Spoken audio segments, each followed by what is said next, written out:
નમસ્કાર મિત્રો, એસકે રેસીપીમાં તમારું સ્વાગત છે। જય શ્રી કૃષ્ણ મિત્રો, હું છું સોનલ। આજે આપણે બનાવવાના છીએ સત્યનારાયણ ભગવાનનો પ્રસાદ એટલે કે મહાપ્રસાદ, અને તેની સાથે સાથે 5 પ્રકારના પ્રસાદ પણ બનાવીશું। તો વિડીયોને એન્ડ સુધી જોજો। ચાલો પ્રસાદ બનાવવાનું શરૂ કરીએ।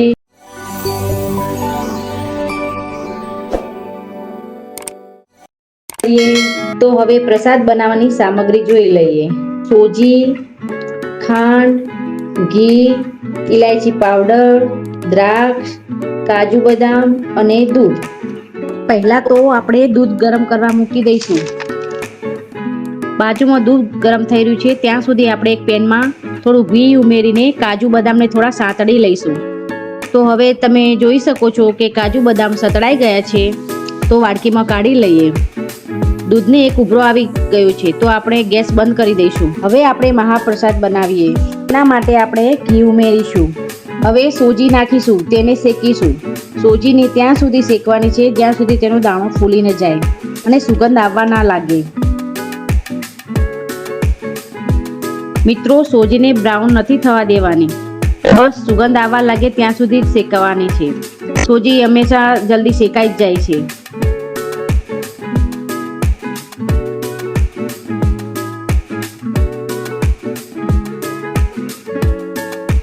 તો તમે જોઈ શકો છો કે હવે સોજી શેકાઈ ગઈ છે, તો એમાં થોડું દૂધ ઉમેરીશું।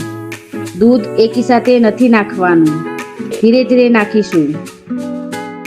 હવે તેને બરાબર હલાવીશું, અને મિત્રો સોજીને સતત હલાવતા રહેવાનું છે જેથી નીચે ચોંટે નહીં। તો તમે જોઈ શકો છો કે દૂધ સોજીમાં એબ્ઝોર્બ થઈ ગયું છે, તો હવે એમાં ખાંડ ઉમેરીશું। ખાંડ ઓગળી ન જાય ત્યાં સુધી હલાવતા રહીશું। તો હવે ખાંડ ઓગળી ગઈ છે, તો હવે આપણે એમાં 2 ચમચી ઘી ઉમેરીશું।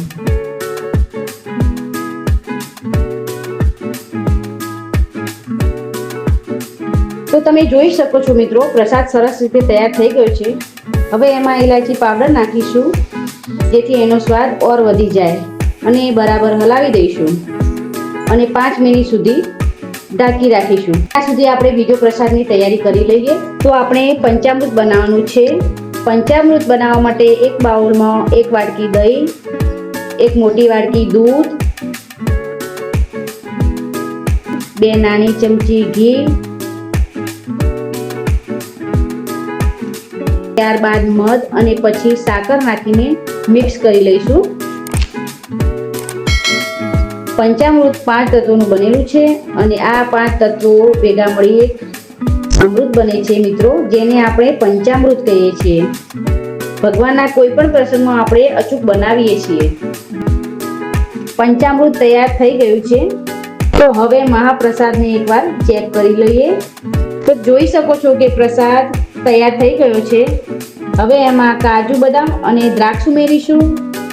પ્રસાદને ભોગ ધરાવવા માટે તૈયાર કરી લઈએ। તો તમે જોઈ શકો છો મિત્રો, મેં બધા ફ્રૂટ કાપી રાખ્યા છે, તો આપણે 5 પ્રસાદને સર્વ કરી લઈશું। સૌપ્રથમ સૂકો મેવો એટલે કે કાજુ બદામ, દ્રાક્ષને ખારેક છે। બીજો પ્રસાદ છે સાકર અને સિંગદાણા, અને હવે ત્રીજો પ્રસાદ આપણો ફ્રૂટનો છે। મિક્સ ફ્રૂટ કરીશું। અહીંયા 1 વાટકીમાં કેળા, પપૈયું, ચીકુ, દાડમના દાણા ને દ્રાક્ષ।